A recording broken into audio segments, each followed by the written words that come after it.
Lebanon भूमध्य सागर के पूर्वी तट पर संकीर्ण पट्टी पर बसा एक देश है। ये दुनिया के छोटे संप्रभु राज्यों में से एक है। इसकी राजधानी बेरूत है।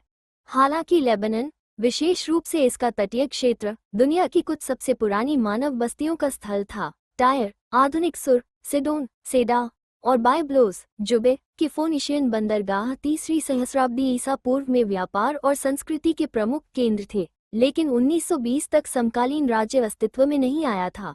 उस वर्ष फ्रांस, जो लीग ऑफ नेशंस के आदेश के तहत लेबनान का प्रशासन कर रहा था, ने ग्रेटर लेबनान राज्य की स्थापना की। लेबनान 1926 में एक गणराज्य बन गया और 1943 में अपनी स्वतंत्रता की घोषणा की। लेबनान में कई सांस्कृतिक विशेषताएं मौजूद हैं अब दुनिया में, फिर भी इसमें ऐसी विशेषताएं हैं जो इसे अपने कई अरब पड़ोसियों से अलग करती हैं। इसके ऊबड़ खाबड़ पहाड़ी इलाके ने पूरे इतिहास में विभिन्न धार्मिक और जातीय समूहों और राजनीतिक असंतुष्टों के लिए शरणस्थली के रूप में काम किया है। लेबनान भूमध्यसागरीय क्षेत्र में सबसे घनी आबादी वाले देशों में से एक है और इसकी साक्षरता दर बहुत अधिक है।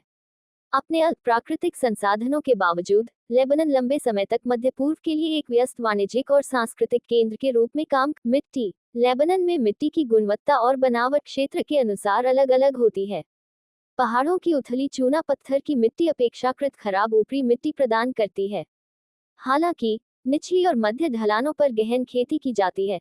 सीढ़ीदार पहाड़ियां अतीत के चतुर किसानों के एक सुंदर अवशेष के रूप में खड़ी हैं। तट पर और उत्तरी पहाड़ों में उच्च मिट्टी की मात्रा वाली लाल ऊपरी मिट्टी नमी बनाए रखती है और कृषि के लिए उपजाऊ भूमि प्रदान करती है, हालांकि वे काफी कटाव के अधीन हैं।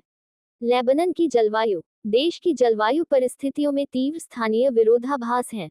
लेबनान को इसमें शामिल किया गया है भूमध्यसागरीय जलवायु क्षेत्र, जो पश्चिम में अटलांटिक महासागर तक फैला हुआ है। महासागर के ऊपर बनने वाले शीतकालीन तूफान भूमध्य सागर से पूर्व की ओर बढ़ते हैं, जिससे उस मौसम में वर्षा होती है। हालांकि गर्मियों में भूमध्य सागर में बहुत कम या कोई वर्षा नहीं होती है। लेबनान की जलवायु आमतौर पर उपोष्णकटिबंधीय है और गर्म, शुष्क ग्रीष्मकाल और हल्की, आर्द्र सर्दियां इसकी विशेषता हैं।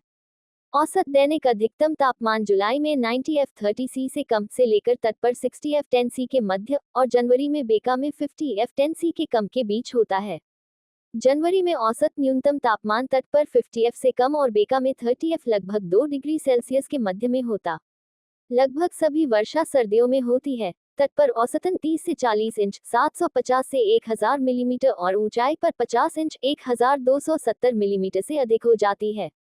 बेका शुष्क है और यहाँ 15 से 25 इंच 380 से 640 मिलीमीटर वर्षा होती है। ऊंचे पहाड़ों की चोटियों पर ये वर्षा भारी बर्फ के रूप में होती है, जो गर्मियों की शुरुआत तक बनी रहती है। जल निकास लेबनान की नदियां हालांकि बहुत हैं, लेकिन ज्यादातर सर्दियों में बहने वाली तेज धाराएं हैं, जो लेबनान के पहाड़ों की पश्चिमी ढलानों से बहती हैं। इसका एकमात्र अपवाद है लिटानी नदी, 90 मील 145 किमी लंबी, जो बालबेक बालाबक के प्रसिद्ध खंडहरों के पास से निकलती है और बेका में दक्षिण की ओर बहती हुई ऐतिहासिक टायर के पास भूमध्य सागर में गिरती है। दो अन्य महत्वपूर्ण नदियां हैं ओरोंटिस नहर अलाशी, जो बेका के उत्तर में निकलती है और उत्तर की ओर बहती है। लेबनान का समाज विविधतापूर्ण है, जिसमें कई जातीय, धार्मिक और रिश्तेदारी समूह शामिल हैं। लंबे समय से चली आ रही संबद्धता और स्थानीय सांप्रदायिकता वर्तमान क्षेत्रीय और राजनीतिक इकाई के निर्माण से पहले की है और उल्लेखनीय दृढ़ता के साथ जीवित है। जातीय रूप से लेबनानी एक मिश्रण बनाते हैं जिसमें फोनीशियन, ग्रीक, अर्मेनियाई और अरब तत्व स्पष्ट रूप से दिखाई देते हैं। बड़े लेबनानी समुदाय के भीतर अर्मेनियाई और कुर्द आबादी सहित जातीय अल्पसंख्यक भी मौजूद हैं। अरबी आधिकारिक भाषा है, हालांकि आबादी का छोटा हिस्सा अर्मेनियाई या कुर्द भाषी है। फ्रेंच और अंग्रेजी भी बोली जाती है।